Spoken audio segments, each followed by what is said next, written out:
Welcome to Loveline. Loveline is meant for an adult audience. Loveline may contain sexually oriented content. Listener discretion is advised. Are you ready? Then brace yourself. This is Loveline with Kevan Kenney and Dr. Tara. Call or text 833-LOVE-191. Loveline is on now. It sure is.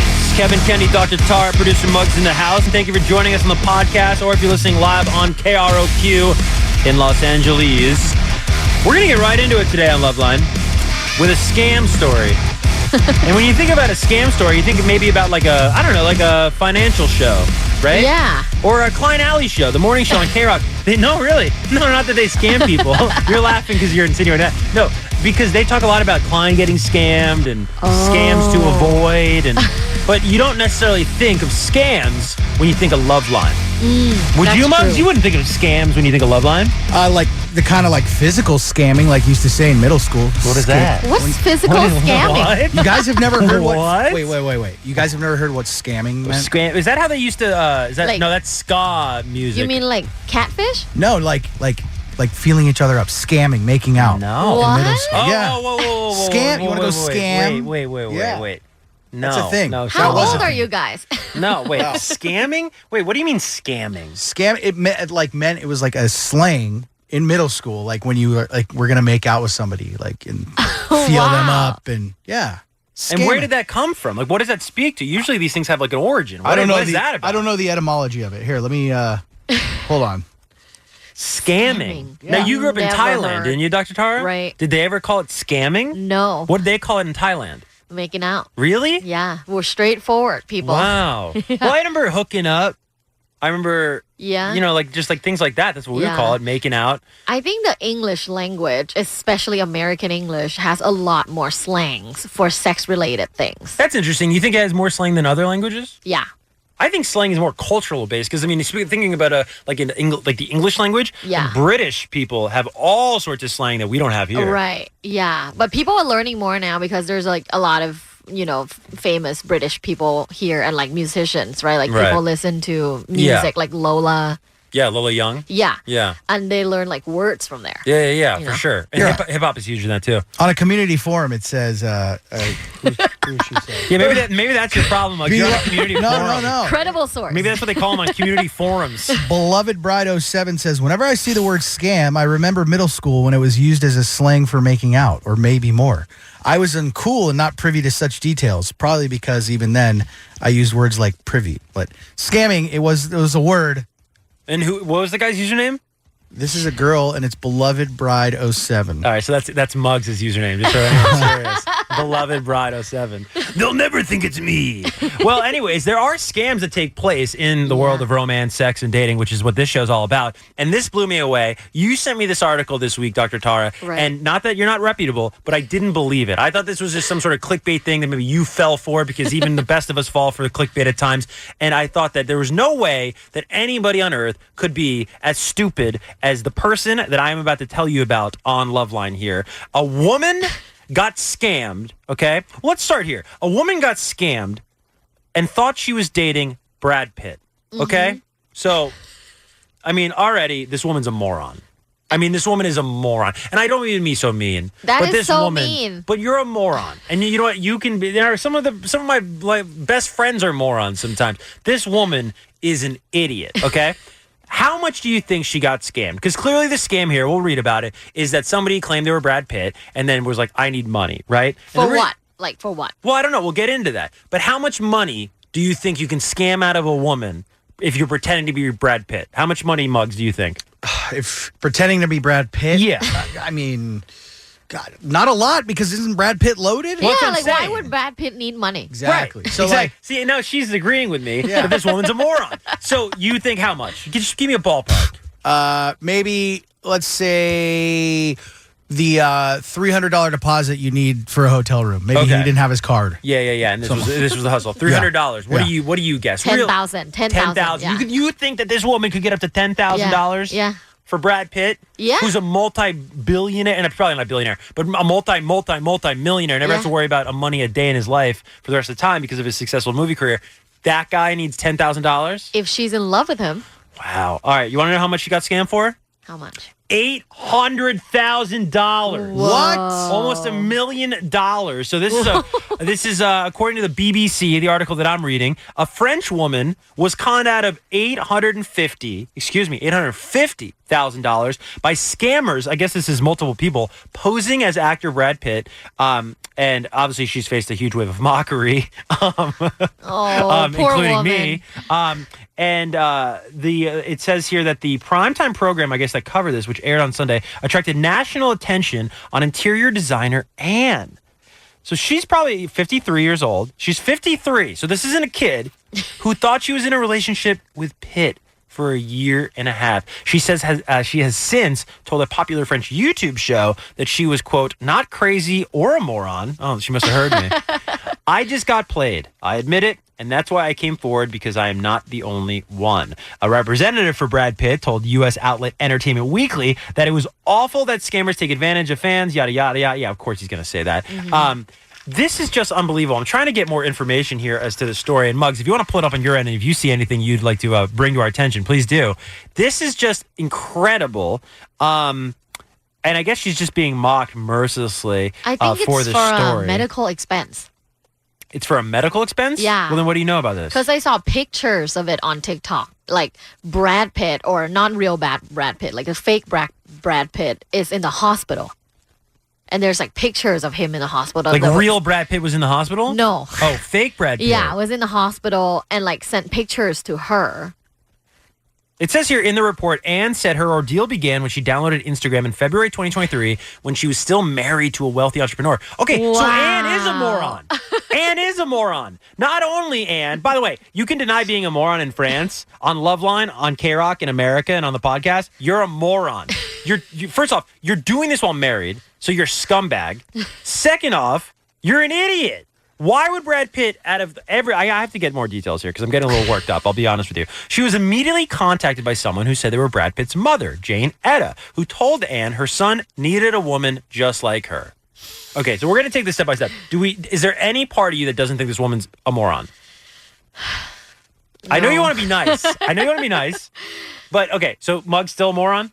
Still a moron. Still a moron. Absolutely. Okay, so somebody purporting to be Pitt got in touch the next day, which set off alarm bells for Anne. But as, quote from Anne, but as someone who isn't very used to social media, I didn't really know what was happening to me. Okay, because I like to do this on Loveline with you, doctor, since we have a sexual health expert like you here.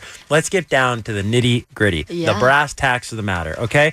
This woman, when you want something to happen, you have confirmation bias, don't you? Okay. Yes. So this woman is married to a wealthy entrepreneur, okay? This woman sounds like a nightmare. I bet the wealthy entrepreneur doesn't pay any attention to this woman, okay? So this woman wants to believe that there is a man out there that would give her that kind of attention. Right. Okay? So there's this confirmation bias, this pre-existing confirmation bias that exists in this woman's brain that is going to lead her to entertain the idea that Brad Pitt is not going to reach out to Angelina Jolie. He's not going to reach out to Leonardo DiCaprio or Quentin Tarantino. He's not going to reach out to anybody in his life or extended network. He's going to reach out to Anne. To Anne. Yeah. To a French interior designer who's married. And by the way, he's not going to reach out to your wealthy entrepreneurial husband. He's going to reach out to you. Because his mother said he needs a woman like you. He needs a woman like Anne. Right. Which is, by the way, I was just recently watching Once Upon a Time in Hollywood.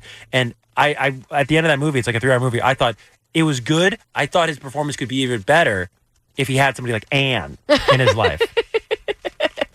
I mean, is it shocking? Like, yeah, I can't deny anymore that she is a moron. But at the same time, what are you doing, you moron? Yes. Yes. But at the same time, you know, when people are in desperate situations, and if she has been dissatisfied in her relationship or disrespected or ignored for a long time, it is possible that any sort of attention, you will like blow it out of proportion and think that this is, you know, like true feelings from a real person and therefore worth pursuing. Also, you know, people's obsession with celebrities is in fact human instinct.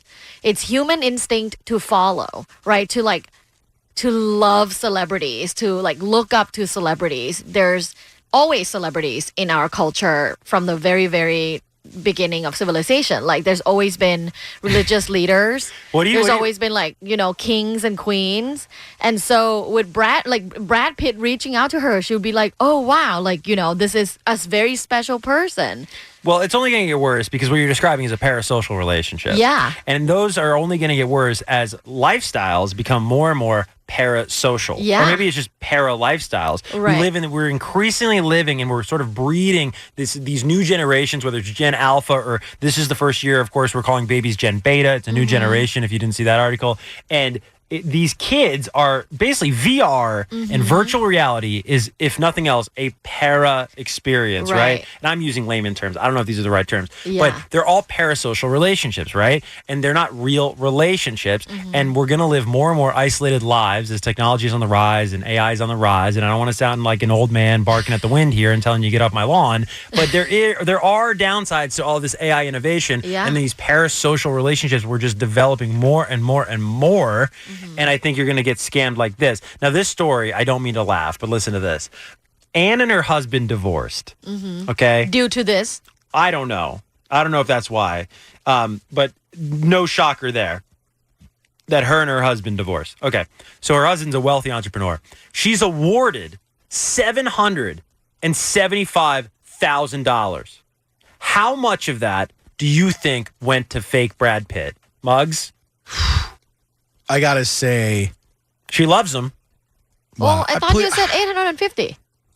How much? That's just in total. How much of this though? Yeah, went to fake Brad Pitt. God, I hope no more than like 30%. 30% of the divorce settlement. Yeah. I mean, this is a big payday. You're married for years and decades probably to a wealthy entrepreneur. I really hope so. Yeah. Mug says 30%. How much do you think of her divorce settlement? This is supposed to last her the rest of her life. How much went to fake Brad Pitt? 10%. $775,000. Mug says 30%. You say 10%. 100% went to fake Brad Pitt. No. What are you doing, you moron? This woman is a moron. But I also think jokes aside, right? And, hopefully she doesn't get this in France. Does KROQ air in France? Yes. But in all seriousness, I think there is a lesson here, okay? And this will come up later with something I also want to talk about. Muggs brought to my attention that we'll get to about, of all people, O.J. Simpson. If you're in a bad relationship, never underestimate the depths to which that can go. Okay? Really. No, really. If you're in a bad relationship, whether you're made to feel less than, whether there's yelling, whether there's been infidelity, whatever, wouldn't you say, Dr. Tara, get out. Out. Yeah. You have this woman cost herself. First off, she's probably can't go anywhere in France now because it sounds like she was all over the news. I mean, this poor woman, right? She's definitely got to move and relocate. There's that. She's out of $850,000. So a bad relationship cost this woman $850,000. Oh, yeah. And I'm sure it has cost people way more. There's lots of people that, have really nasty divorce. And it goes on for years. And at the end of the day, I mean, have you ever heard of, God, what's her name? Some Becky? With the good hair? Becky with the good hair. Also, I think Plies had a song called Becky back in the day. No, it's based on true story. I watch it on Netflix. It's this woman that was married to a lawyer husband who worked when he went to law school so that he could go to law school. Then he graduated law school, became this big shot lawyer, became like the president of the Lawyer Association of San Diego, and then cheated on her. And then I think she killed him. Yeah, there you go. Yeah. Okay. Yeah, there you go. That's what we're talking about. Seriously, I really mean that as a cautionary tale. If you're listening to Love right now, you have an interest, obviously, in learning more about sexual health and dating and relationships and a healthy dating lifestyle, if you will. Please, please, please, if you're in a bad relationship, in all seriousness, because we do get serious sometimes here on Loveline, you have to get out. You have to get out. I don't care if you think this is your person. It's not. It's not your person. Not your person. Now, I'm going to go out on a limb here. Another news story this week that Matt Barnes' fiance, whose name I don't have, I don't think. Matt Barnes. If Matt Barnes' fiance is listening right now to Loveline, Matt Barnes' fiance, Matt Barnes is not your person. Your person is not Matt Barnes. No. Oh, here we go. Anansa Sims accuses Matt Barnes of cheating with 8 different women in January alone. It says Matt Barnes' fiance appears to This is a terribly written article. Did Muggs write this article? It made sense when I read it. Matt Barnes' fiance appears to have accused him of cheating, it says. According to the Shade Room, Ananta Sims took to her Instagram to write the scintillated caption, "Why Matt? 8 different women in January." A picture of the couple in happier times, and with a caption on screen that says, "I once loved a man so much that I was fixing him while he was breaking me." I do want to say boo-hoo, but that is a tale as old as time. And I kind of, when you hear like women talk about that or men talk about that, I tried to fix this person. I have no sympathy for those people. Oh, I mean... Do you? I do. Okay, why? Yeah. Why? Because, there's a reason why you became this way, a fixer. Yes. And we talked about, like, people in our lives being fixers, like Muggs being one of them. Right. Like dating people that need fixing because they think they can fix them. Right. Yeah, and in their head, it's empowering because they're here to, they're the savior. They're here to change your life, to make you become a better person, to, allow you to live like a more fulfilling life. It can seem powerful, and I think it can be addictive to date someone with problems so that you can fix them. Yeah. It makes you feel good. I think that's like a glass half full kind of view on it, where it's like it empowers them. I think it's escapism. I think that fixers typically have a lot of things that they could be fixing, and instead of fixing those things, which are harder to do, they fix other people's problems. I think that too. So I think it's a little bit of that. Both. My question is how the hell do you have time to juggle 8 women? But it doesn't say that it's in like 8 31 days. relationships. It could just all be one night stands. It says here that That's still tough. Ananta Sims welcomed a second child. I guess they have got 2 kids, her and Matt Barnes, who's a former NBA player, if you're unfamiliar. And it says that Sims and Barnes started dating in 2018 and have since been through several highs and lows. Oh, I understand. I think I know why this is weird. I don't think this is the article I sent Muggs. This is a different article. Yeah, the one you sent me was another Brad Pitt article. Sorry. Oh, really? Yeah. Okay, sorry.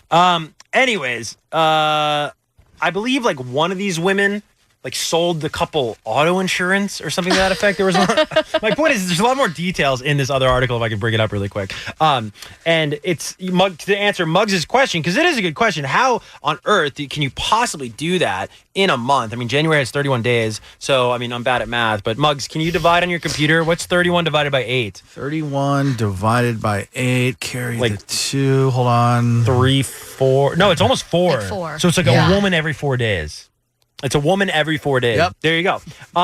So after they began dating in 2018, Matt and Ananta welcomed their first child in December of that year. Again, kind of like the what were we talking about? How the last week, Aaron Taylor Johnson, and his wife, didn't they get married like immediately? A year after. Yeah, see, I think there's some red flags there. I mean, I hope they're happy people, those two. But it says here that like within the first year of dating in 2018, Matt and Ananta had a child. Yet less than 2 years later, Sims reported to have filed a restraining order against Matt Barnes. Again, that doesn't seem great. I think if you're ever dating somebody and they're trying to move really fast, or you're trying to move really fast, it's bad. It's bad, and it's not Hollywood. The reason, can I say something too? A public service announcement. Okay. The reason why relationships and love stories in movies move so fast is because that movie can only be 2 hours. Okay. Your life is longer than 2 hours. So it's not going to be like the movies. Stop thinking that the Hinge date is going to be like the movies. It's not. Okay. And he is not Hugh Grant or Glenn Powell or whoever, or Ryan Reynolds. Okay. He's not. I'm just saying, he's not. So don't rush into it, okay? Right. You don't know if you've met the love of your life after the first date. You absolutely have no idea. Of course, in the movie, you do, because we only have 2 hours. But in life... Oh, I was like, is this a... Is it the airplane? Is this the THX? You're an idiot. An idiot. That's all how the best movies start. Yeah, okay. He's a big fan of surround sound, I guess. No, but it just get away from the movies. Stop watching movies. Stop watching movies or TV shows. If you grew up on watching 30-minute sitcoms or TV shows like Sex and the City or Felicity, or I'm just thinking of like these things, or like or One Tree Hill, or I'm thinking of these like sort of like generational shows that I grew up with, right? That get people on the wrong path. It doesn't happen like that. And you can probably tell us more. there's a lot of extreme romanticism nowadays. And, like humans created romanticism, right? Like it's not necessary for us to experience romance in order to carry forward our species. Well, wait, hold on a second. We have to be the only species with romance, right? Well, we don't know that because they found that dolphins also have romance. Romance? Yeah. And how do you, to me, romance is like this intangible thing because in a relationship, one person can think, oh, I'm being romantic or there's enough romance and somebody goes, no, there's not enough romance. Like, that's my point. It's very subjective. Muggs, can you look up, like, can animals be romantic? On it. Because dolphins are very smart. Yeah. I know that. And I mean, like we just said, romance is subjective. So maybe they have certain set of behaviors that they find romantic. Like penguins, right? Like how they will go find a pebble and bring a pebble to their mate. Like, if we use the human romanticism framework, that's pretty romantic. Yeah, but do you ever think we're interpreting it that way? Like, because that's all, you know what I'm trying to say? Like, yeah, we're but projecting. because we're studying it, like, as humans, then that could be romantic. But anyways, like, I think there has always been extreme romanticism in human experiences and dramatization in romantic relationships. I'm a what? No, sorry, go ahead. I'm a Virgo. So a lot of times I'm being very analytical. So even when I met now my husband, when we met, I was like, oh shit, I think this is my soulmate.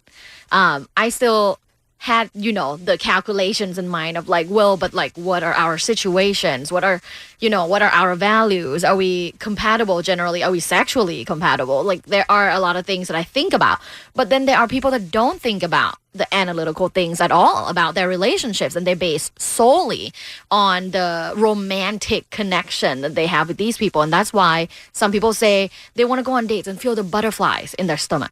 Right. But nowadays, a lot of therapists will agree with me that that's actually not a good feeling at all. That like messes up your nervous system. You actually want to date someone that makes you feel calm. But that's why I think people are love bombing so much, aren't they? Yeah. Because that's what they see in the movies. Just extreme romanticism. It's so funny. Do you have a lot of romanticism in your life? Yeah, I think so. Okay. I think more than anything, I'm very romantic. But also, I've gone through my 20s of like making every mistake in the book because I think learned too much and tried to emulate too much from what I saw on the screen. And by the way, the reason I know this is not because I'm holier than thou or because I'm perfect. It's because I've made all these mistakes. I know this is not how things work because I've made these mistakes multiple times. No, I think romance is amazing. And I think I would argue that any storyteller is a romantic. I would think it would be weird to find somebody who works in storytelling, and it's a broad term, right? It can be a lot of different industries, that isn't romantic. What if it's a really stoic story where nothing happens and everything's neutral? Yeah, I mean that sounds terrible. Like, please don't swipe on me, I guess, if you're like that. Do you want to know the answer to if animals are romantic? Sure. Yes. By the way, I love for the listening experience is when we'll ask Muggs to do something on the show, and then like in horror movies where you think the monster's dead, yeah, and then the monster comes back to life in like the last 15 minutes. Look, we'll ask a question, and you'll just assume you're listening to this podcast. You'll assume it's gone, right? And then out of nowhere, here comes Muggs. Muggs, yeah. What is the answer? And just to remind, this is I asked you if animals can be romantic. Yeah, and Tara mentioned something about penguins, and she was onto something because it says neuroscientific research indicates that romantic love may have been involved in avian and mammalian species to facilitate reproduction. So, penguins. Yeah. Well, you know what? I That's think a bird. You know what Avian. I think? Yeah, you know what I think I'm realizing is probably the higher the IQ of the animal, the more is required for consent or reciprocation. Interesting. Right? Like the higher consciousness. Yeah. So we're talking about dolphins. Yeah. We're talking about penguins, right? Yeah. We're talking about mammals and then avian. All right. Well, we'll be back. If you're listening on KROQ, we'll be back right after this. Don't go anywhere if you're listening to the podcast. It is Loveline. Loveline with Kevan Kenney and Dr. Tara. We'll be right back. Feels so good, doesn't it? KROQ. And now, back to Loveline. Loveline with Kevan Kenney and Dr. Tara. Loveline on KROQ. Yes, that is true. Everything that man said, whoever that man is. Kevan Kenney, Dr. Tara, producer Muggs is here. We're going to be joined in just a moment by Dr. Joshua Gonzalez. He is Hollywood's penis doctor. Woo! And what that all entails, we will get to the bottom of it, I assure you. We are going to do a new, well, not a new segment, but we actually have some, we have an intro to this now. Do you want to hear this, Dr. Tara? Check this out. We do? Uh-huh. This is Loveline. Just what I wanted. And now, time for Love Bites. Nasty, aren't you? Wow, I actually really love that. Well, Love Bites is a bite-size sex research facts of the day. And today, I want to ask you, Kevin, guess how many guys are happy with their penis size? Ooh. I'm not even trying to be funny. 5%. 5%? I think 5%. Why so low? I just feel like guys are stupid. We're all stupid. We Are all you happy with your penis size? I am, but So I mean, you're the 5%? yeah, but I'm older now. I'm older now. I'm more mature. I wasn't always, right? Mux, we need that voice clip. Oh, yeah. Hold on. That was the perfect time to do it. Yeah, you missed it. Don't do it now. You have a small penis. No, but I would imagine most aren't. Okay, a survey of 52,000 heterosexuals Where do they find that Sorry, go on. 85% of women were satisfied with their male partner's penis size. So Makes 85% sense. of women are satisfied with their male partner's penis size. But only 55% of men were satisfied of their penis size. 55% of men were satisfied? So 45% were not and wanted to be larger. So almost half the men in the world I thought it would want be their way penises more. to be larger. Well, some of them are lying. Yeah, I mean, you got to know, like, It's a survey, Yeah, like, so- who was around when they asked this? Yeah, Were they right. a bunch of chicks, you know what I mean? Like, I'm of course. satisfied. No, I'm great. Wow, 55%. Are satisfied, so 45% are not. Okay. So 45% want their penises to be bigger. Yeah, I thought that would be more. I think it actually is more. I think I mean, there's. that's already half. Well, if there's one person that would know how men truly feel about their penis size, it is our guest. We are being joined by Dr. Joshua Gonzalez, affectionately coined, of course, by Dr. Tara and potentially more, as Hollywood's penis doctor. And just some background on Josh: board certified and fellowship trained urologist and sexual medicine specialist who focuses on managing sexual dysfunctions in men and women at his self-named practice right here in West Hollywood, which is a neighborhood. If you're listening outside of LA, it's a neighborhood everyone knows. I think Everyone knows West Hollywood. Everybody knows We West hope. Hollywood, right? West Hollywood. And at his state-of-the-art facility, Dr. Gonzalez understands the toll hormone deficiencies, menopause, arousal disorders, and erectile dysfunction can take on one's quality of life. And so Josh here offers complete general urology and sexual health care at his office to patients, many of who identify as members of the LGBTQ plus community. I was going to ask Joshua about that. And Dr. Gonzalez offers complete general urology and sexual health care at this office. Please welcome to Loveline, Dr. Joshua Gonzalez. Thank you, guys. Thank you. I'm happy to be here. And just for context, if you're listening on the podcast, it's 10:30 p.m. in LA, and he's here. And we gave him the option to call in, and the doctor said, "No, I will make a house call." So thank you very much You're welcome. for being You're here. welcome. Yeah, I don't go thank out on you. school nights very often. This is big for me. Make an Yes. exception. Yeah. So I just to ask you, just to set the table here, I hear you are a Hollywood penis doctor. What does that mean? Well, most of what I do for male patients that come to see me has to do with their penis. Okay. So Tara just happened to throw the Hollywood part into it. Of course. Of course, I can't reveal the patients that I see in my office. But yeah, I see a lot of penises. Do a lot of work with penises. So Okay. that's Particularly helping penises become bigger. bigger. Is this true? Harder, faster. Yeah, all of that. So Is that a Kanye West song? Yeah, exactly. Yeah.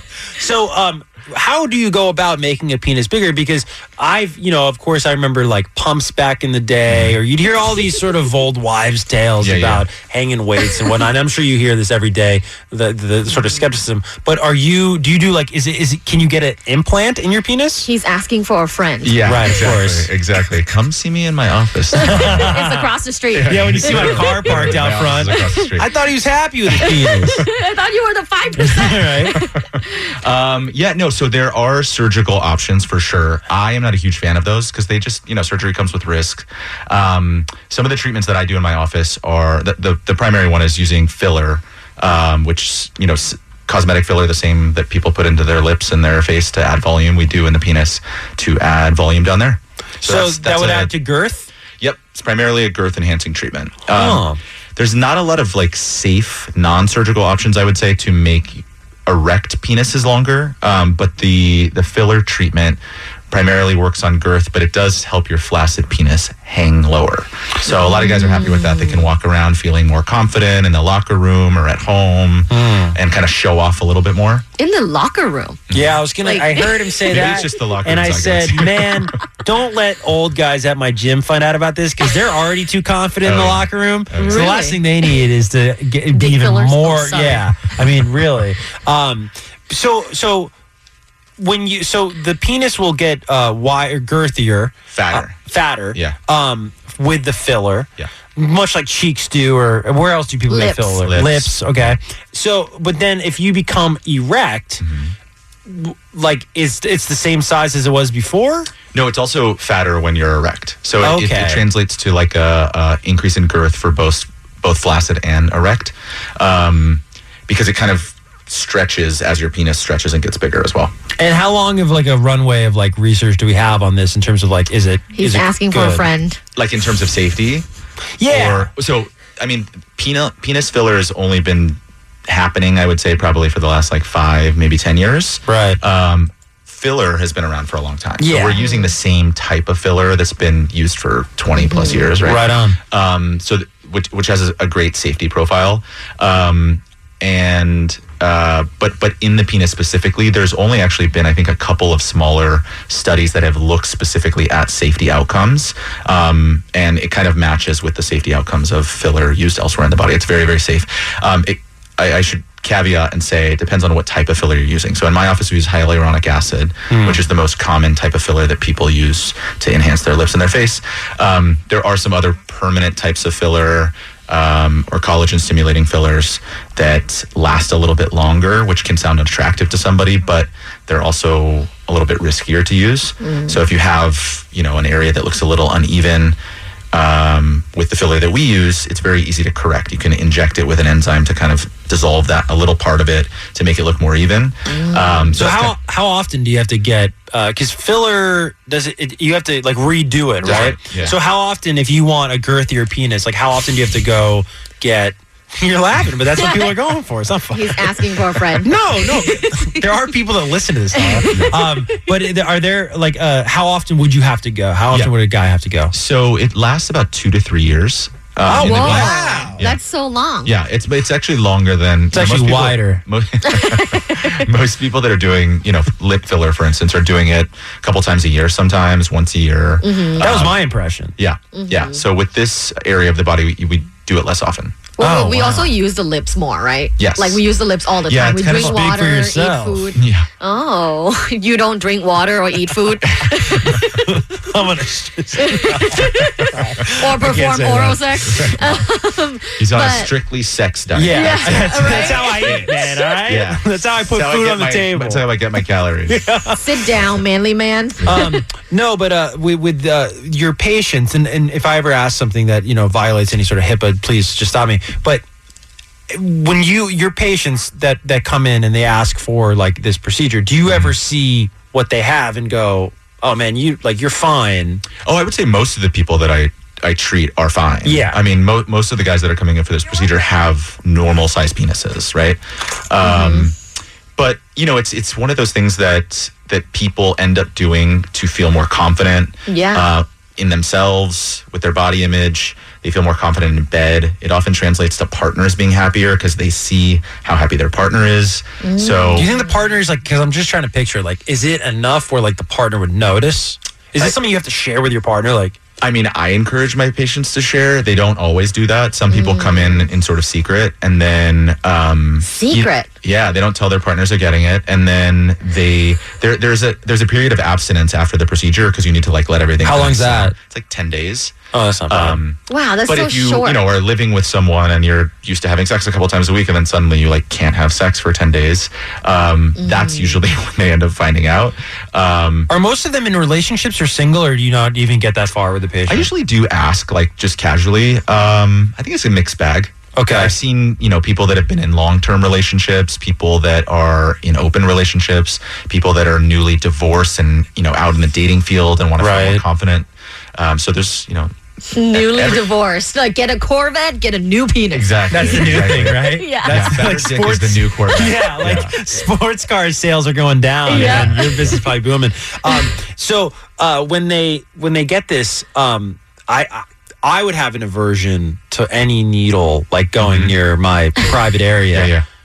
Do you numb them? Yeah. Okay, so you numb them, and then how's the procedure done? I mean, don't be too descriptive because we're on the radio, but like, do they lie down? Yeah, we usually have them laying down. Okay. You can use a combination of sort of topical numbing creams, and then we inject them with lidocaine as well. So, but we're using, with those injections, we're using like tiny little insulin syringes. So it feels like a quick little pinch, and then the whole area is kind of numb for a few hours, and right after we numb it, then we start putting in the filler. We use needles to do that. Okay. But you don't feel any of that. So, yeah. And then it doesn't affect like urinating or anything like that? Okay, that's cool. No. And then do you ever, not that this would be like self-evident, but do you think, or have you found that more people are heterosexual, homosexual, like in terms of the it's a good question. for this procedure? My practice probably, I see a lot of gay men in my practice.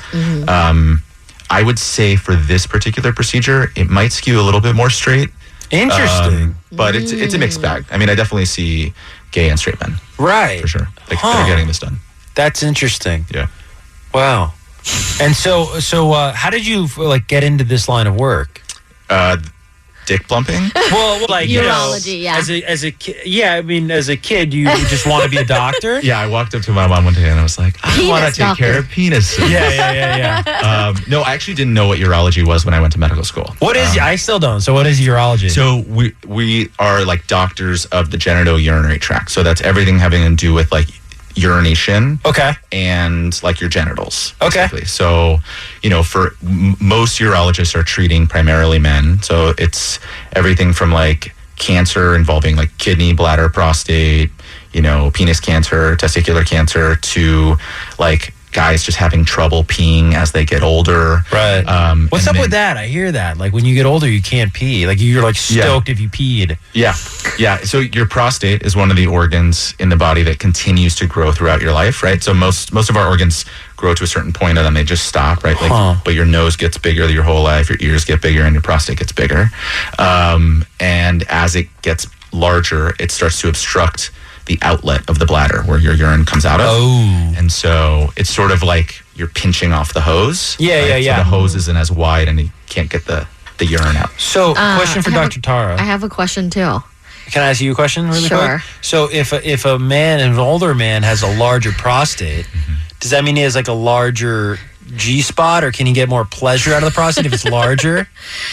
Well, I guess there's more area to massage, right? Yeah. I don't think that there's like a correlation between prostate size and sensitivity. Right. Because you could have a huge one and not sensitive, and right? there's a lot of like younger gay men with like prostates that are probably pretty small that are really enjoying anal sex. So yeah. That's interesting. Wait. So that, like, what do you mean by that? Well, when you're younger, your He's prostate's asking for like a friend. small, right? It's like a small 20-gram little walnut. Yeah. And just because it's a smaller prostate, like that doesn't mean that someone can't enjoy anal sex from just having that area stimulated. Right. Gotcha. Yeah, like it can still be sensitive. Right. Exactly. Yeah. Do you ever see old guys at these like sex parties you go to, Dr. Tara? Yes. How old? Like old enough where they might have prostate issues? Yeah. Oh, yeah. Definitely. What's the oldest? How old is the oldest guy you've seen? I don't go up to people and ask, dude, how old are you? Yeah, but if you had to, like, if I was at a diner right now and I'd be like, that guy looks like he's 100, or that guy looks like he's 60. Like, Okay. What do you think's the old? Have you seen an 80-year-old? No. You haven't seen an 80-year-old, but Oh, like on porn? no, at these sex parties you go to. No. So what about 70-year-old? You've probably seen a 70-year-old. Potentially, yeah. Yeah, have you seen? There's a Have you lot ever, of good-looking 70-year-olds in Yeah. LA. well, now it's so crazy. Yeah. You ever Like- think about like what a 70-year-old was when we were kids? Oh my god. And it was like, Really and old. now Golden Yeah. Girls where they were like in their early 50s. crazy, Yeah. crazy. It's like Halle Berry. If you ever need to like balance yourself out, if things are just going like amazing for you and you just need like a humility check, look up the ages of the Golden Girls. Yeah. And you'll just go, wow, all right, I'm just going to chill out for a I'm second. almost there. Yeah. It's crazy. But like there are really good looking 70-year-olds nowadays. Yes. But have you ever seen somebody at a sex party, Dr. Har, that you were like, that's somebody's grandpa? Yeah. Oh, yeah. Really? Have you ever seen somebody that was like somebody's grandma? Yeah. Really? Yeah. And what were they? Like, don't be too descriptive. Were they like getting down? Yeah. Really? Good for them. Yeah. That's I mean, have you amazing. been to Burning Man? No, but a girl actually like kind of broke up with me over Burning Man one time. Oh. Well, because she went to Burning Man. I met this girl on an airplane, and then we were kind of hooking up, and it was kind of awkward. And Oh, you didn't end up getting married? No, I didn't wind up getting married. I'm not married now. What do you mean? I met Brent on You the gotta plane. stop And we dr- ended up getting married. Oh, okay. I was like, what is this joke? Anyways, so I was seeing this girl, and then there was like some time we didn't talk, and then we were catching up, and she told me she went to Burning Man. And I think from what she had told me, the most interesting thing in Burning Man is there's a dome, and you go in the dome, and you can just have sex, like, if they consent. And I'm like, that's fascinating. Yeah, so the anyways, orgy dome. The orgy dome. I was like, that's crazy. I've never heard of anything like that. Must smell good in there. Oh, yeah. Smells delicious. I don't think they like guys that look like you in I like it. Smell of liberation. But my point is so then we left after having these drinks, whatever. We didn't hook up or whatever. And she texted me. She's like, hey, like, I don't want to see you again because you like objectified me and made me like uncomfortable. And this is somebody like I knew, and I wasn't being gross about. I was just genuinely like fascinated of like how it worked and whatever. So that's my only connection to Burning Man. And then I felt bad when everyone got stranded there recently. Well, yeah, I know. But I said that because when you go, you meet quite a few of these older people that are very like liberated and they're like naked and But those are cool grandparents. I'm saying, like, but it's have the you ever... same people that go to the sex parties. Uncool grandparents aren't going to sex parties. Right. I'm trying to get at like, have Only you ever cool seen like a grandparents. guy? Only cool grams. Exactly. So have you seen somebody at, let me put it this way. Have you ever seen somebody having sex at one of these sex parties that if you saw them outside of a Ralph's, you would hold the door for them? Yes. Really? That's crazy to me. I'm just polite. That's just fascinating to me. But yeah, I have a question. I heard this a lot, but never from an actual source, just like, TikTok, whatever.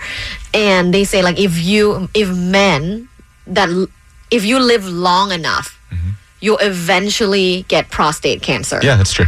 That's true? Yeah. What age is that? Men, if you What live age long is enough, that? you get prostate cancer. Think about it like just it's pretty easy to understand. So cancer is just unregulated cell growth, right? So if you have an organ that continues to grow throughout your life, it is at risk for developing cancer. And they did like an autopsy study. This is like a long time ago because I remember reading about this when I was in medical school, and that was already like 20 years ago. Oh, really? I thought it was last year. Oof, I wish. But yeah, so in autopsies, like specimens, they looked at men, and like 80% of the cadavers that were in their 80s had prostate cancer when they did the autopsy. But most of those men die of other causes. So it's a very slow-growing cancer for most people. We screen men, pretty early, starting around age 50, and it's a very curable and treatable cancer. So it's, if you, are unfortunate enough to get a cancer diagnosis, a prostate cancer diagnosis, it's one of those cancers that's like pretty treatable. When should men go get tested? For prostate cancer? Yeah. So around 50 is usually when I tell my patients, if you're someone who's at like greater risk than the average person, like if you have multiple family members who've had prostate cancer, you may want to consider getting screened earlier. Black men are at increased risk of prostate cancer, so they probably should screen earlier than other men. Why is that? It's probably just like genetic. Yeah, because it's... what is it about like black people? I don't know. It's just a thing. Yeah, that's one of the... From there are certain the past. cancers that like, Caucasian people or Asian people are more at risk for. Like stomach cancer, for instance, is like more common in Asian people. Is the food that we eat?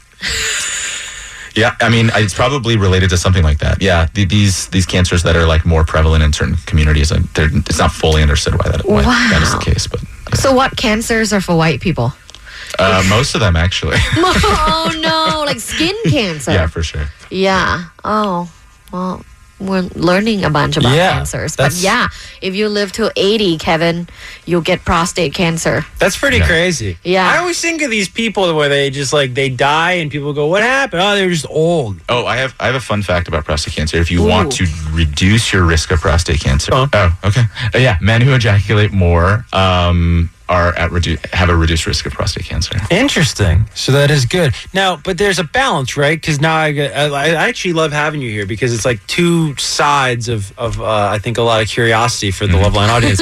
So you're saying that men that ejaculate more, it's better to avoid prostate cancer. Now, what about some of the callers we've heard from that are these like chronic masturbators that are probably doing that a lot? So maybe their prostate's healthy, but then that's not good for them overall. Well, I mean, I'd always say that daily masturbation is healthy, but then there are people that are like calling it was like I masturbate like 10 times a day, Right. and it becomes a disruption to your life, totally. not necessarily you like can't, bad for your health. leave your but- house because you're masturbating too Right. much. Probably Canceling too plans. much. Yeah. Yeah, it was a nice little song.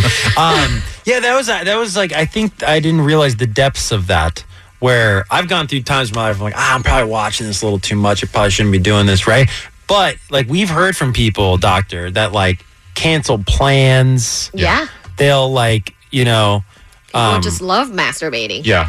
I mean, it releases stress. There's a lot of benefits to masturbation for sure. Yeah. And I don't ever like put a number on it. Like you should only masturbate this many times per week or whatever. But it's just like with anything else, right? Like if it's serving a purpose for you and it's a healthy practice for you, great, keep doing it.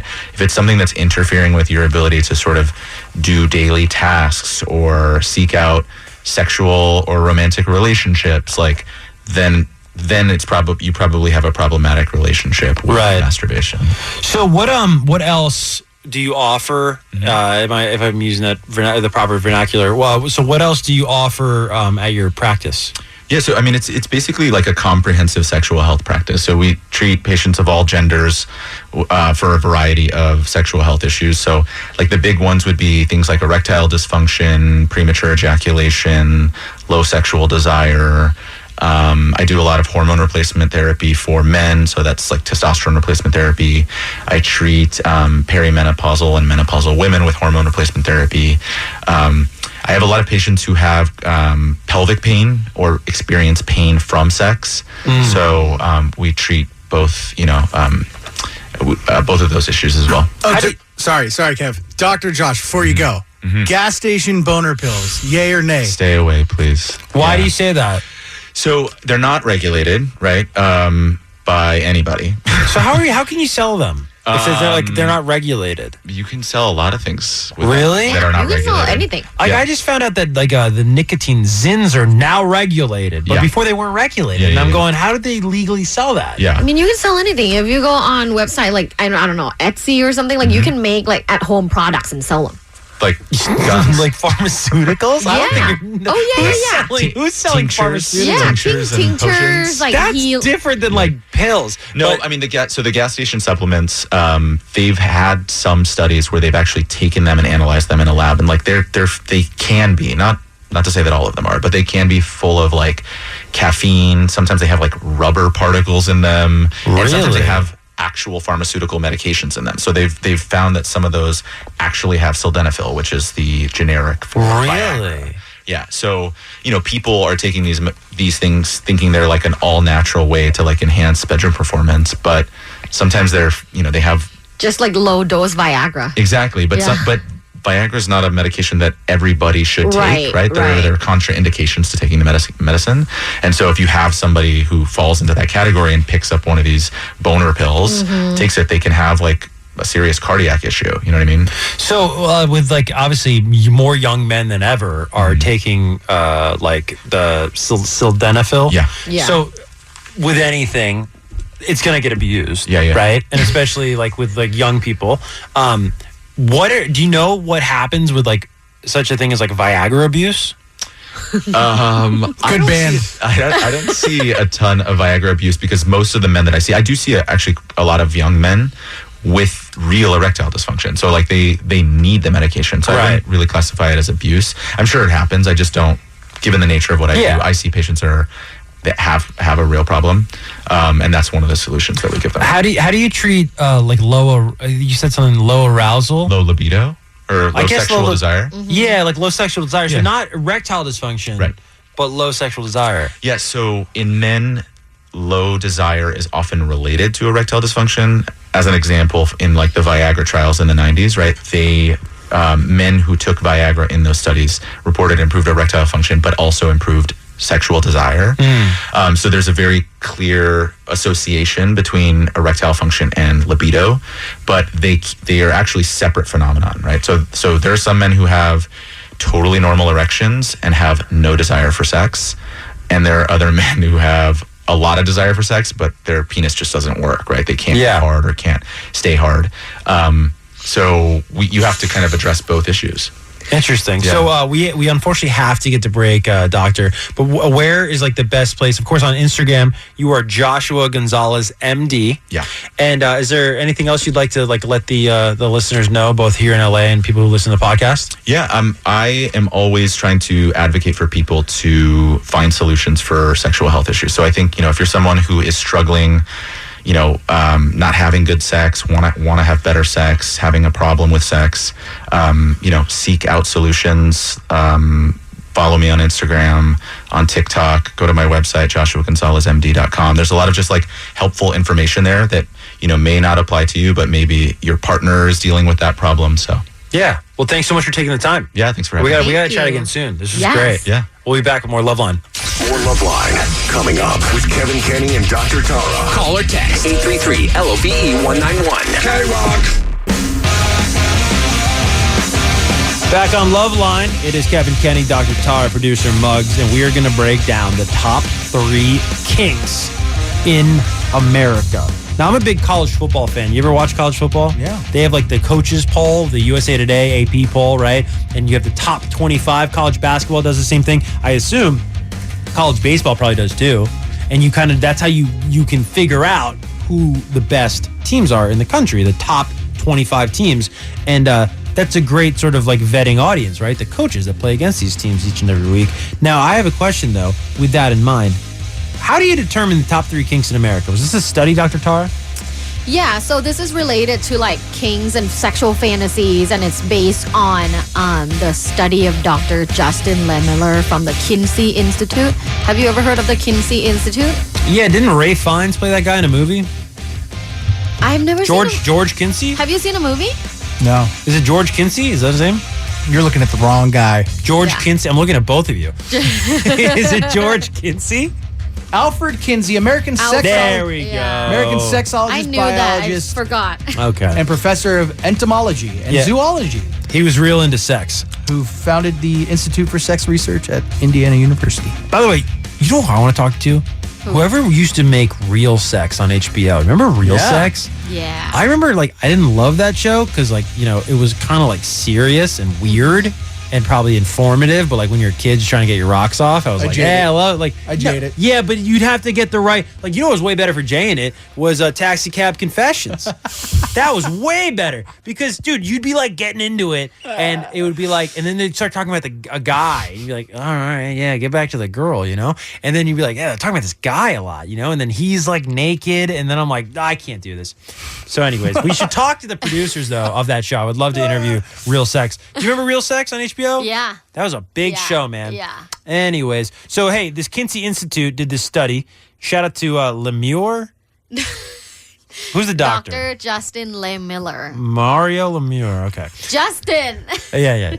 So this guy figured out the top 3 kinks? Top 3 kinks and sexual fantasies in America. Okay, but is by this surveying over 4,000 people. What was this? Was this like they called people at their homes? How'd they do this? Do we not know? Surveys. Surveys and they answered Yeah, it? online surveys. Oh, okay, that's Yeah, interesting. yeah. Because I always like get a kick out of like these polls before any election, and they're like, You're like, how did you collect the data? wow. Well, no, and they just ask people in public around other people, and they go, "Who you voting for?" Yeah. And if there's one socially acceptable candidate and one who is a polarizing person, what do you think the polls are going to say? Right. So I'm just saying, in the similar vein. are you if they're going up to people outside of Gelson's supermarket in Los Angeles and they're going, hey, what kind of kinks are you into? I'm probably going to be pretty tame. But if it was anonymous, I think we're going to get honest answers. Were you surprised at the top 3 kinks, Dr. No. Tara? You weren't. Okay, Muggs. Let's play a little game here. Can we guess number 3? Sure. Okay. What do you think the number 3 biggest kink in America is? I would say, it's an oldie but a goodie. Bondage or like rope play, being tied up. I think that's going to be higher. My guess for number 3 is, I'll say role play. Role play is not on top 3. Really? Oh, is that not a kink? It is, but it's not on top 3. Okay. It is definitely, I'm going to say for sure, top 10. What is number 3? Okay, number 3 is public sex. Okay. All right. There we go. That's kind of having obvious. sex outdoors. I think a lot of people like that. I'm one of them. My husband's one of them. So there's 2 of us. Wow. I would have too much anxiety. Yeah. Well, you've we had talked sex in about the this ocean. before. I think Yeah, it And might hot be- tubs. This guy thinks he's That's Aquaman. terrible. Also, terrible for her vagina, by the way. I know. Well, you know what I think that is we clearly, this is what cracks me up about modern society. We clearly want to be outside, okay? Yeah. So like I have YouTube TV. By the way, YouTube TV, if you want to sponsor the show, I love YouTube TV. I have YouTube TV, and they have a channel now called Zen, YouTube TV Zen channel, right? You listen to me, Dr. Tar? Yes. Okay. So it's like all like rivers. Yeah. Or it's like the woods. And I'm watching it on my big 100-inch TV where I watch my sports and whatnot. And I'm going, how goofy do I look to my ancestors? Where I'm like, I'm looking this house and I'm like, oh, I like On the the river. screen. Yeah, or like people fall asleep to like Yeah. white noise. It's because it's like, it's outside. Or like air conditioned homes, Yeah. right? Or people do all this sort of like sunlight therapy now. And it's like we just try to recreate, or people put plants in their house. I mean, I just think about ancestors looking at us and going, you idiots, just go outside. Yeah. And I think this, I mean, I'm not a doctor, maybe you can say more to this.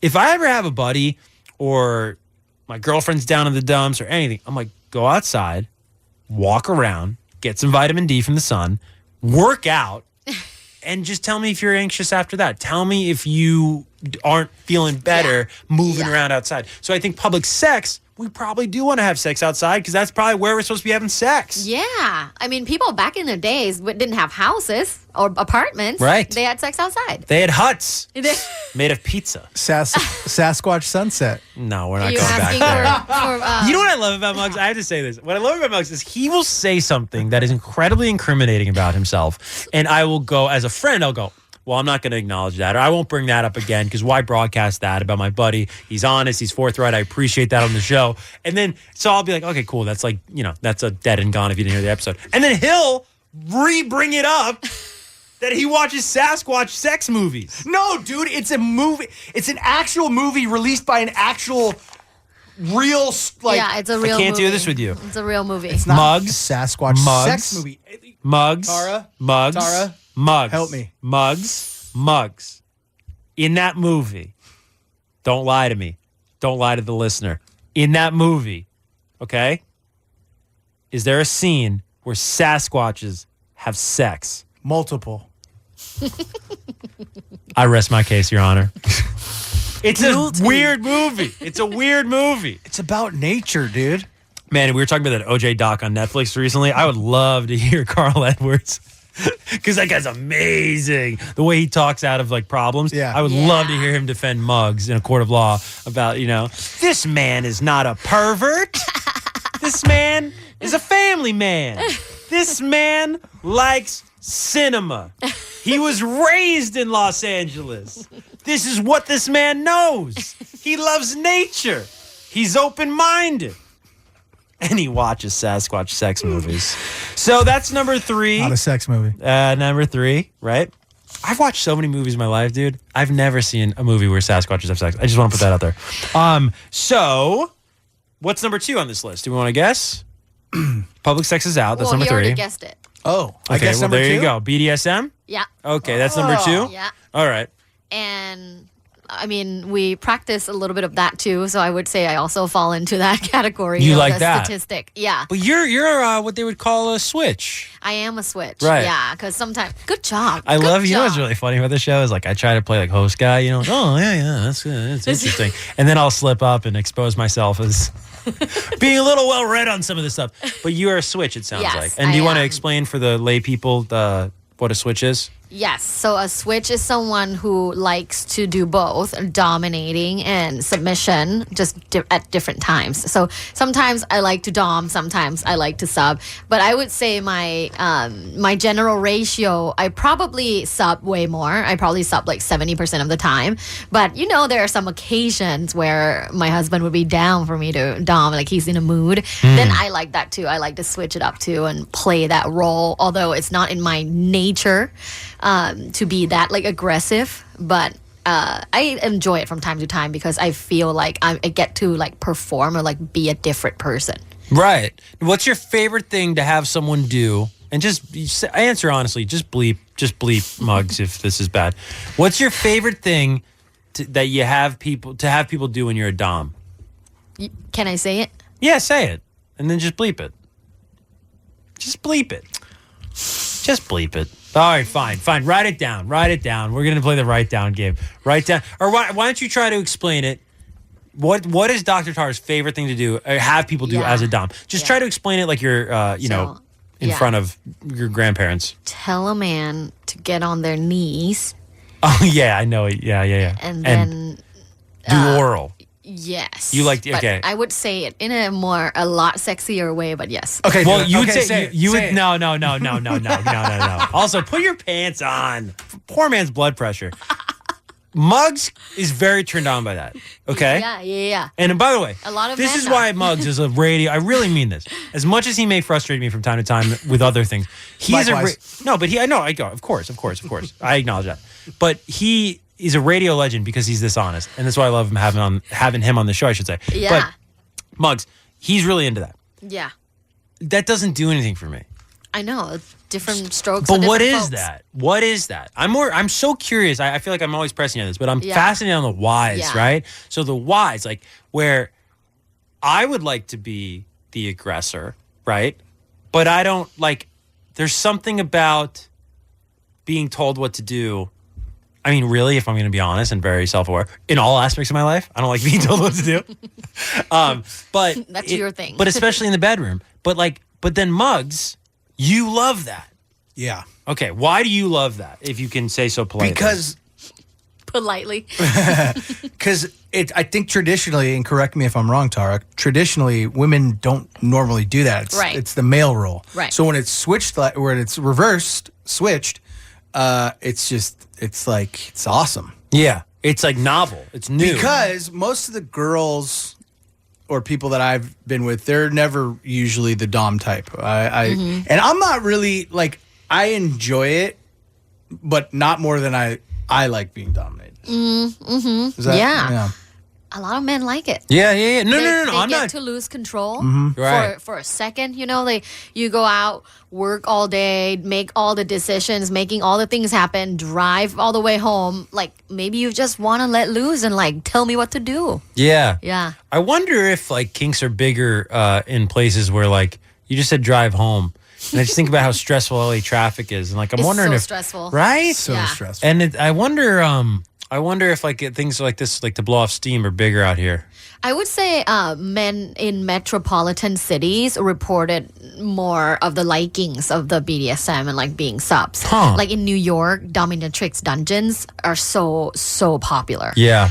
Because all these like Wall Street men want to go and get stepped on. Yeah. Totally. Yeah. And what's the psychology of that? They like to get stepped on. What's that about? Oh, that's belittling and humiliation. I think it psychologically allows for these men to surrender, because in other aspects of their life, they never get to surrender. And this is the only context they get to surrender. And it actually takes off a mental load to get like humiliated. It's healing for these men to get humiliated and get belittled by this woman who, I mean, you know, they both know like he paid her, so by power of resources, like he has power over her, but yet he's surrendering. So I used to be friends with a woman who, for the respect of her privacy, I don't want to be too specific here, but she, I think this is vague enough. I was friends with a woman who was a professor, but at like a very, very, very good school. Mm-hmm. Well, I think some of the best schools you've ever heard of. Oh, is this in New York? The school? Yeah. No, I'm not going to answer that. It's not New York, but I'm not going to get specific. But anyways. Muggs University of Phoenix Online. It was a little bit better than that. And she was a brilliant woman. Yeah. Brilliant. I would connect. We talked about older women on the show or I think 2 weeks ago at this point. Time's flying by. We were talking about older women. You have always liked older women. Remember when you were a kid, you went to your friend's mom's house? Yeah. But the thing that's interesting is like Stacy's mom. Yeah, but what I think I liked was I was always sort of like an older soul. Mm-hmm. So like I grew up in a household with my grandparents. Yeah. And then my mom worked all day. Mm-hmm. And so I was around my grandparents a lot. And then I had 2 girl cousins in the house. One, like the one I was kind of closer to was 7 years older than me. Mm-hmm. So like I would watch MTV with her when I was like 5 years old. So a lot of my interests are like, like with people older than me. One of my best friends is like 7, 8 years older than me, right? Yeah. And I think maybe it was that. And I don't know. I was just always like, my brain always moved real fast, and I just found them to be fascinating. But anyways, it would always be like a mental thing that I would connect with these older women, right? And I didn't exclusively date older women. It was just like an aspect of the women I would see. But anyways, this person also doubled as a highly paid dominatrix. And so I always thought that was really interesting. But the things that men would pay her to do were crazy. Were crazy. Yeah. Like, I don't even know if I should say some of this stuff. Like, can I say some of this stuff on... Probably not. Yeah. But it was like... It was really, really crazy. Mm-hmm. It's so funny being on Loveline and being on the radio because you are in this room and you just get lost in conversation. Yeah. And then you're just kind of like, wow, I've said, But well, I've had a dominatrix friend told me that a client regularly comes in and have her number 2 on his chest. I mean, that's crazy. And while he finishes off himself. What is that? And again, we have what is that? We don't know much about the psychology of scat play. Okay. I'm a scat man. We don't have a big sample size to study scat play. But same goes with anything else that is extremely taboo in our society. I think it's just fun and exciting.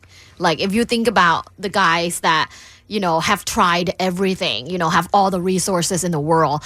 And this is alleged. So I have to say it's allegedly someone's, I think it's on the internet, but allegedly the virus guy, the antivirus guy is super into number 2.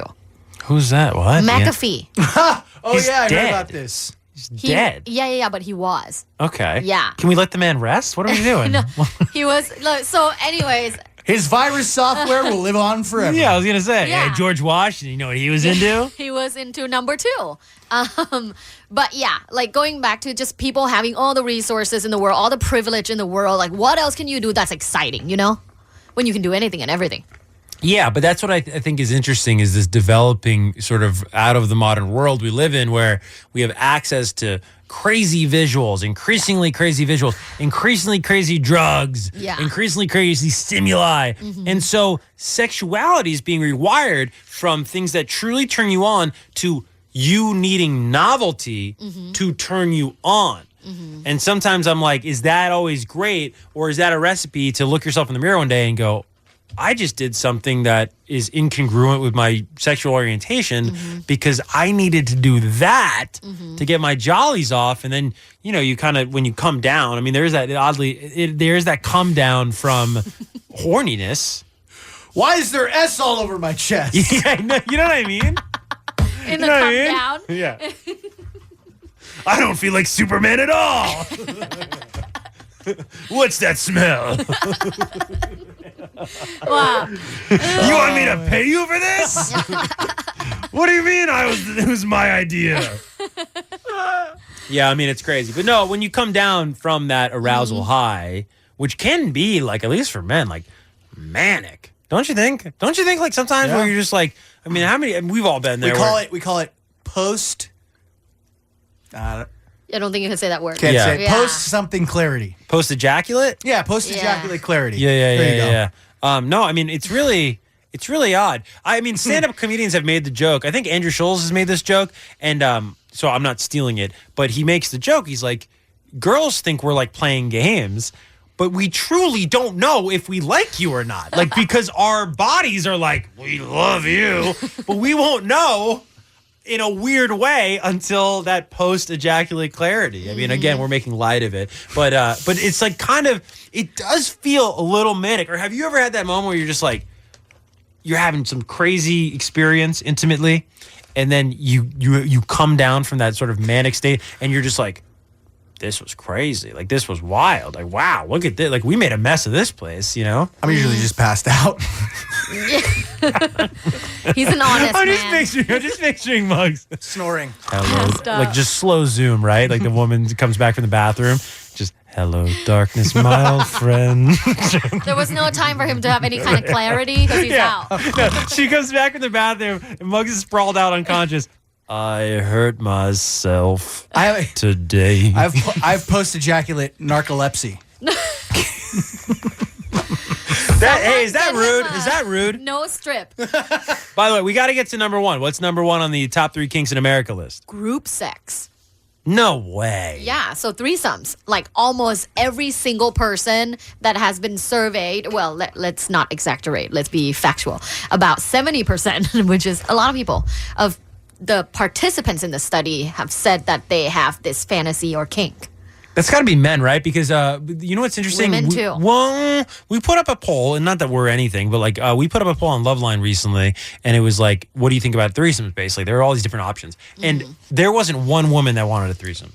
Yeah. Every woman responded. And it was actually a pretty decent response to that prompt. Yeah. And everyone was like, nope. And every man was like, yes. Yeah. But what do you think the woman's motivation would be? Obviously, the man is just sort of like, you know, we're always just trying to spread our seed and whatnot. Yeah. But what's the woman's motivation? Attention is one of them. Like getting like being the from two center men. of attention. Yeah. Because what else? Like what other scenarios in life do you get that? Like two men like giving you full attention for like 1 hour. Right. Right? Like, Yeah. to I mean, you don't even pleasure get that on your this body. show. Yeah, no. I don't. I am completely I thought dry. that was funny. Completely dry. I love when I think I have the Muggs joke and I don't. Sorry. And then you're completely dry on this show. Yes. Yes, I am. Right. That's what you get with two men with ADHD. Yeah. Right? Yeah. And then we're just gonna completely start. dry If vagina. Muggs and I ever had a threesome with a woman, we would just start arguing about something, and she would just be She like, would "What be in is an Uber this?" going home. Oh, totally. I'd be we like, wouldn't no, even I notice. said I was going to the front. No, Yeah. you said you were doing the back. What was happening?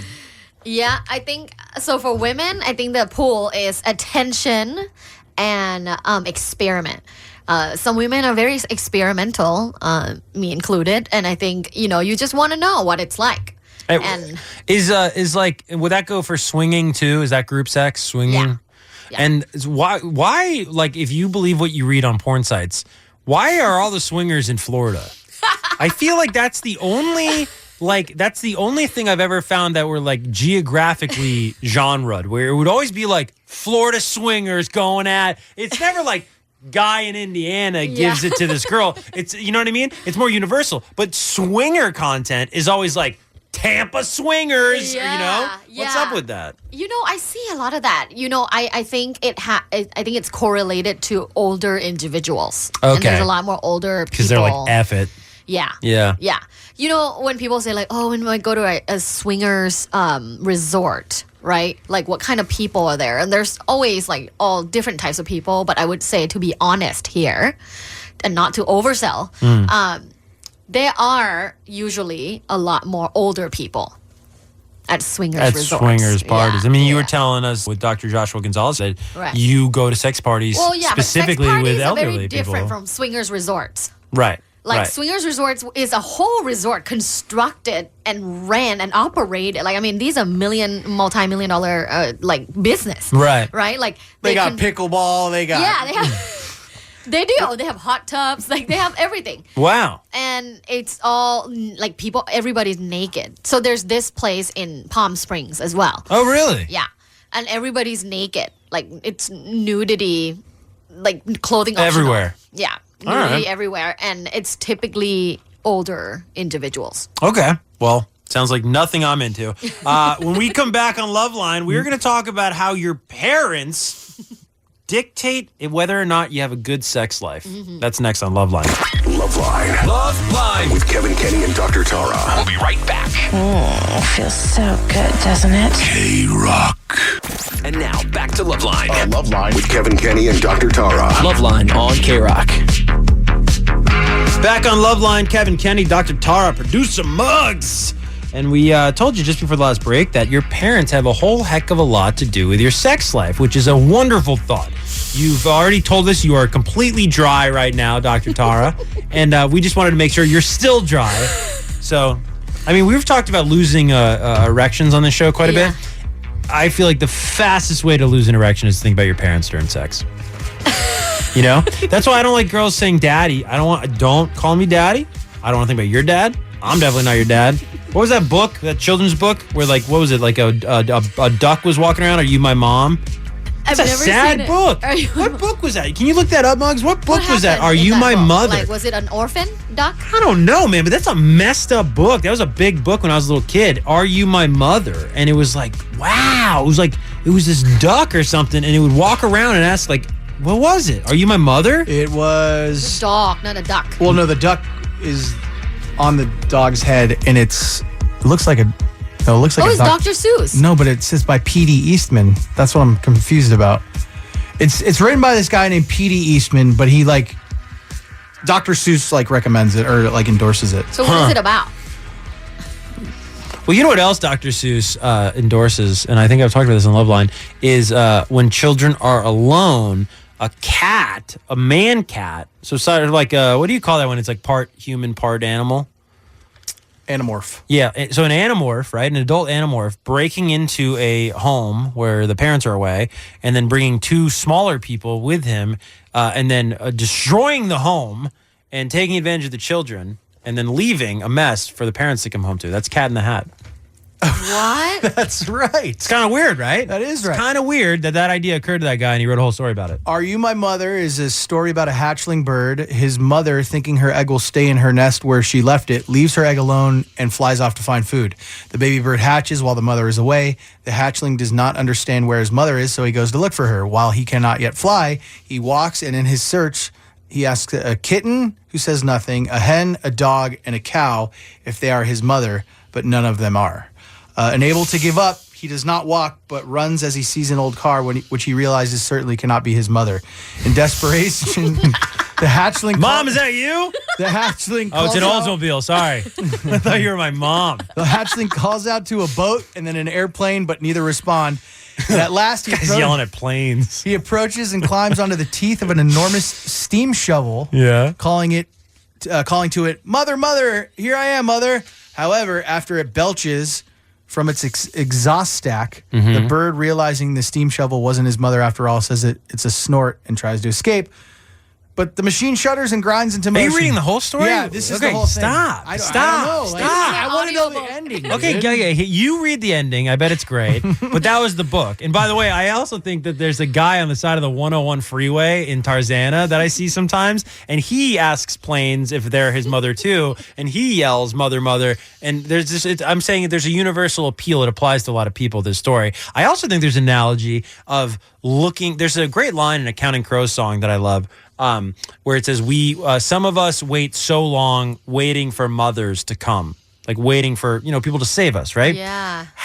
If you were to rank, Dr. Tara, like the top 3 things, top 5 things, top 3 things that determine your behavior dating, don't you think your relationship with your, whatever your orientation is, if you're attracted, if you're heterosexual, your opposite sex or gendered parent, don't you think that relationship dictates almost everything? Do you think that's the number 1 thing, number 2 thing that's going to dictate how you approach the opposite sex if you are heterosexual? I would say the number 1 thing is your parents, But I think specifically, the opposite sex parent. yeah, because I'll give you a perfect example. I recently, a buddy of mine was going through something where I can't get too specific here, but he had a quarrel with his girlfriend that I felt he was asking me my opinion. I said, dude, she's overreacting, right? And she tends to overreact. She's one of those girlfriends. And I wasn't saying this accusingly, but I said, does she fight with her dad a lot? And he goes, yeah, how'd you know that? And I just think if that's how you know how to interact with a man and a man you love, then that's what you're going to do. You're going to start fights. Conversely, if your dad just laid down the law and it was like no conversation, what dad says goes, you're going to have a more submissive, sort of docile woman in relation to men she dates. Or your dad asks you about your opinions about different, world topics all the time. Then you become an assertive woman like me. Oh, is that what happened? Oh, yeah. My Really? dad is very inquisitive about like what I thought about different things. So when you were a child, was he like, what do you think about this Iraq stuff? No, but like if I say like I like watermelon, he'll be like, "What do you like about it?" Okay. Yeah, like you he said like always- world issues. What did you say? I was imagining like Worldly things. worldly Like, yeah, things. 'cause That's when we go worldly. well, no, when we go travel, when I'm older, like maybe like 12, right? We go travel, we go to Italy. He will be like, why did you think all the statues are men? Oh, okay. Yeah, so like. What did you think of the Watergate scandal, huh? Yeah, I was gonna say. I'm imagining like a 12-year-old not Tara, politics. and he's like, "So this invasion of Baghdad is crazy, isn't it?" No, we never talk politics. We have different ideas about what good politics is. Right. But I would say, the number one variable predicting your romantic behavioral pattern is your relationship with your parents. Now, but there's also, because I'm always thinking about value for the listener, right? So there's also something I think to take away from that, where if you are raising, maybe anybody, is ask them questions. That's important, it seems. So Yeah. like empower the child with offering opinions. Always. Yeah. When you have anyone listening that have children, asking question is the best form of building their self-esteem. Yeah. Because they know they have the agency to share and what they feel and what they think matters. Well, and I think looking back a lot, I think of being young and my mom sort of treating me as like a friend at times. And it's weird because it's kind of like a double-edged sword where I'm like, probably inappropriate at times. But no. But in all seriousness, I'm grateful because you were asking about like me dating older people from time to time in my life. I think because I was treated like an equal in a lot of ways as a child, I have gratitude for that because I was never like, she never baby talked me. She was, you know what I mean? So from a really young age, like I was aware of popular culture and I was aware of like, I don't know, like just the world because of how she spoke to me. And maybe that was inadvertent, right? But it's interesting to think about that. Yeah, 100%. So how does this, you were telling us that. Well, I mean, we were talking about the top 3, right? Top 3 This what? is your ADHD. No, that was Do you last. remember? I do remember. I was Wow. resetting. I was resetting the it. two of you? I Okay. beg of you. That'd be a Top good game. 3. That'd be a game. You give us a topic at the beginning of a segment and see if we can remember. That's like Oh the my old. That's like the old radio thing. It's like, hey, name the last 5 songs. You know, you were talking about. We did top 3 kinks last segment, Tara. What I'm talking about is what you've brought to the table here, where you consider. No. Let me correct you. Within this segment, you said, can you share top 3 things that contribute to like how people? Oh, I date apologize. and- Okay, yes. I got confused with the top 3. So go on. Yes. So the first thing I would say is your relationship with your parents and the interactions you've had since your childhood. The second thing is I think it's genetics. There's a lot of like things about our genetic that determines like who we are, and a part of it is affectionate behaviors. There are researchers. One of them is at University of Arizona, U of A, Dr. Corey Floyd, that studies affection and found that a lot of times the way we're able to give and receive affection is very much genetics. So related to like the ability to maintain or process like oxytocin, things like that. So there are like genetic reasons to why some people are like cold and some people are more warm and friendly and charismatic. Yeah. Right? Yeah.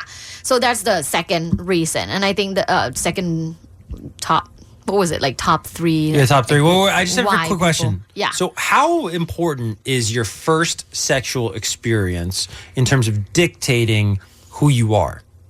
I'm going to go there next. Okay, The third okay. one is, I would say, early sexual and relational experience. If you've had like your first time having sex was a trauma, or like if you were forced, or like if you did something that it was a traumatic experience, that will stay with you for a long time until you work on healing from it. Well, how does it manifest? You say it stays manifests with you. in so many different ways. Like one of them could be over sexualization of yourself, because people might feel like, men or when men or women like only want sex from me, so might as well make myself like a sexual object. And you over sexualize yourself, and you might become someone that have a lot of sex, right? Hypersexual.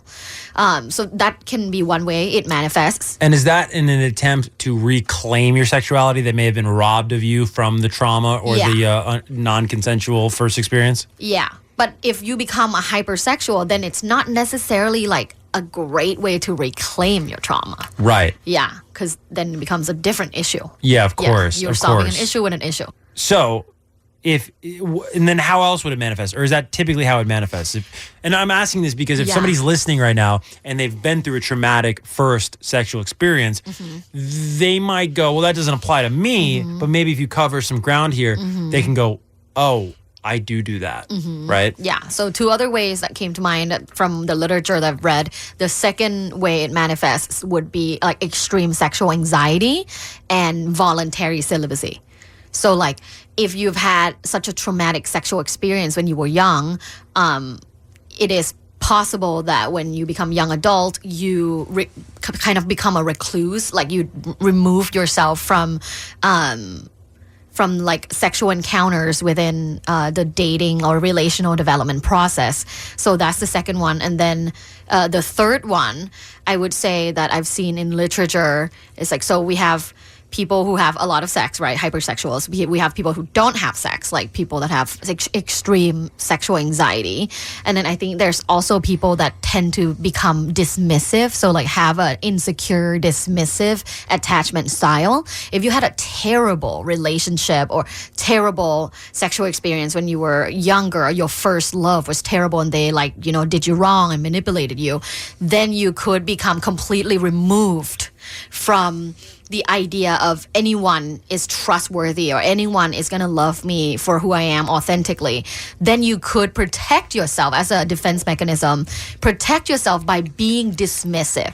I don't need anybody. Like, I'm better than you. I don't need anybody. And that is a tool for people to not get hurt again. However, what they don't know is you end up getting hurt anyways because you push everyone else away. And do you ever see instances where somebody's first experience is traumatic, non-consensual, an assault, and they go back to that person? Yeah. What is that like? Because for people listening that have experienced that, what's going on there? Yeah. I mean, it's almost like what is it called? The syndrome? Stockholm syndrome? Yeah. Is it it's almost like you go back to the person that like abused you because you've been beaten down so much to believe that like you are reliant on this person's approval. So you go back there to like get their approval. And that's like the only way you like kind of fill your like dopamine tank. Okay. Yeah. Or maybe you come off that first experience so fearful that the little bit of familiarity, as god-awful as it was, that might speak to the person? Yeah. Oh, yeah. People staying in their patterns is a huge problem. Yeah. Yeah. Yeah, like I have a friend that came to mind back in Arizona that would always date men that are just assholes. Yeah. Like men that would like, talk down on her. They will say... someone said like she's getting a PhD, quote unquote, like she's getting a PhD. Like, oh really? Yeah. I'm like, that's so rude. I had a friend in front of everybody, like in a group. I had a friend that would get turned on, larger friend. I just want to be as vague as possible. but it's not funny. A larger friend, and the people she would sleep with would like say mean things about or her size, but she would like it. What's that? That could be a way to reclaim it. Okay. Yeah, I think so because it's kind of like, the F word in the gay community, right? Like it used to be used, it's still used in a hateful way, but yet like I reclaim the word. Right. And I reclaim, so for them, it could be like I reclaim my size. Like I am proud of it. Yeah. And like, like it's okay, you don't like it. It reminds me that I like me. Right. Yeah. Interesting. So you were talking that we have a Love Bites, which is my favorite segment that you do here, where you really teach us in very quick time a fun or maybe an interesting sexual fact. Do you want to share the Love Bites that we're kind of talking about, how parents relate and household affects sexuality? Yeah. So I did this research 2 summers ago, and we were looking into what variables predict young adults, particularly Gen Zs. We were looking at Gen Zs. What variables predict their sexual attitude and sexual behaviors? And we found that one of the strongest variables is family sex communication. Have you ever heard of this term? No. So family sex communication is a concept that revolves around how your family or your parents communicate about sex and sexuality in the household, and like what kind of environment regarding the topic of sex did you grow up in, and that influences how you feel about sex as young adults for Gen Zs particularly that I studied. So for example, if you grew up in a family that is communicative, right? Like if there's a sex scene in a movie, your mom might go like, with a daughter or even a son, like, what did you think about that? Did you think like something was missing? Like, for example, if the movie didn't show like any clitoral stimulation, right? Like if the parents are open-minded and communicative and not like acting like it's a shameful thing, then the kid grows up to become a lot more sexually confident and score higher in sexual self-esteem. So when we look at the correlations, like statistical significance between 2 variables, we found people who grew up in communicative families tend to have higher sexual self-esteem. So, but how many parents are gonna like stop the movie and really say that? No. I'm not. That's like an extreme example. But even if you in your family, your parents like kiss each other on the cheeks, maybe your dad like kind of tap mom on the butt to like show affection. Right. Then you grow up to feel like these things are normal and it's okay. However, if you're like me, I grew up in a family where my mom would fast forward sex scenes. Like if we're all sitting there and watching a movie, like any of these rom-coms, and if there's a sex scene, my mom will fast forward that scene. So then that gives me signal or cues in my mind, in my developing brain, by the way, as a 12-year-old, that's not okay. Like whatever they're doing, it's not okay. It's shameful. You should be ashamed, right? So for me, I grew up in that sort of environment, and I know that it became a problem in my early 20s. When are parents going to learn the worst thing you can do is hide things from your kids? Because I remember, growing up in the 90s, 2000s, whenever I wasn't allowed to listen to something, I am going to go out of my way, or I remember to listen to it. Or I remember when pro wrestling was pro wrestling's real popular now, but in the 90s, it was really edgy. Oh, yeah. Like edgy. Like they would do crazy stuff. I saw that documentary on Netflix. Oh, the Vince McMahon one? Yeah. Yes, you remember. Yeah. And it was like Jerry Springer, and anybody listening, if you were around in the late 1990s, it was just a crazy time in pop culture where just things were real edgy. That was kind of like the sort of vibe du jour, if you will. And but I remember I wasn't allowed to watch it, and kids in my grade weren't allowed to watch it, and all I wanted to do was stay up till 9 p.m. and watch wrestling on TV. And it's similar with sex, I'm sure. Now, let's say you grew up in a house and sex was just not talked about. What happens? So you can grow up to become a very sexually anxious young adult. You may have a wrong idea of what sexual intimacy should look like, and you become very easily to manipulate because you don't have any factual information or even good attitude surrounding it. So you don't have the confidence to approach any sort of sexual intimacy episode. So what happens is you can become almost prey to to people who like are looking for someone to manipulate. Right. Yeah, That's I interesting. was in a couple of highly manipulative relationships in my early 20s that I, at the time, thought was a good relationship. And then afterwards, and after working with my therapist for a long time, just always unpacking these relationships and how it has affected me throughout my 20s. And it really kind of all goes back to the way my parents engage in sexuality. So one of them was like one example was fast forwarding the movie. Another example would be like my parents would never show like physical affection in front of me. Like, did your parents show physical affection? Like, did they kiss each other? Yeah. Yeah. Yeah, they did. Yeah. They didn't really have that. They didn't have that talk with me. I kind of figured it out on my own, you know? But they didn't act like affection or being sexual was bad. No. Yeah. I think when I think about this, like I don't remember sex being explicitly talked about, but my mom really never, because I grew up with my mom, and my mom really never censored anything.